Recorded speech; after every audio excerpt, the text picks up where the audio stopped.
Have you ever wondered how one of these even works? When a well no longer has the ability to flow on its own, you have to install some sort of artificial lift system. Yes. Now, this pump jack converts the rotary motion of the motor to drive the vertical reciprocating motion of the polish rod, which you see hanging right there. It's that black line right there. And that runs the pump. This pump in this well, let's say it's 9,500 feet in the bottom of a well. That's nearly 2 miles. And that pump works pretty much just like a bicycle pump.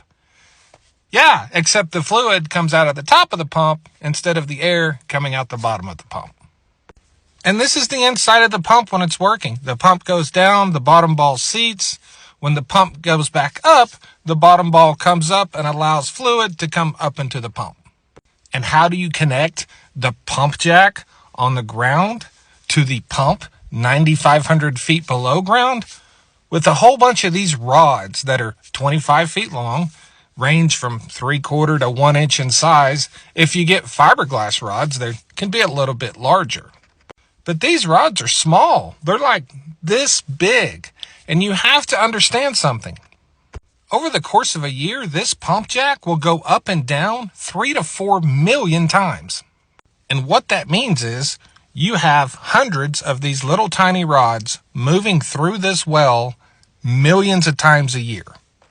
And they are exposed to all of the stress of being lifted and lifting the entire fluid column in the well, and also being dropped. And when something is dropped, it has strain on it, it buckles, all kinds of problems. They're also exposed to a lot of corrosion.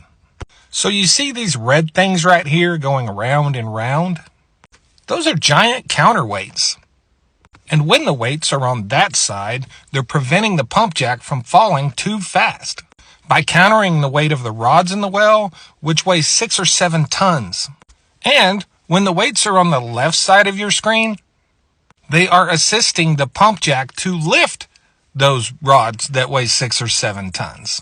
Now back here at the back of the pump jack, you will find the motor. This might be an electric engine, or it could be a gas-powered engine that's actually run by the gas produced by the well itself. Now, all of this may look very simple, but it's actually somewhat of an engineering marvel. You have to understand, there's no such thing as a straight well. They're all deviated and curved. And all of these tiny rods are exposed to extreme heat and pressure. And you have to understand, these rods have tensile strengths ranging anywhere from 50 to well over 100,000 pounds of weight. And it's experiencing that weight being pulled against it and pushed against it millions of times in a single year. So we use scientific modeling to determine how to put the rods in the well.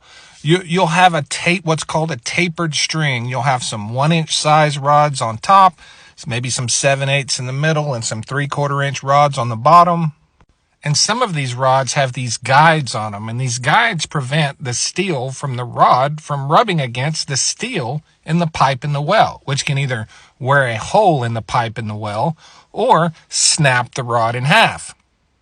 You typically install your rod guides in areas of the well where you have a lot of deviation, basically where it's not that straight. There are hundreds of thousands of these wells across the United States, and the majority of them produce about 10 barrels of oil a day. So what does that mean?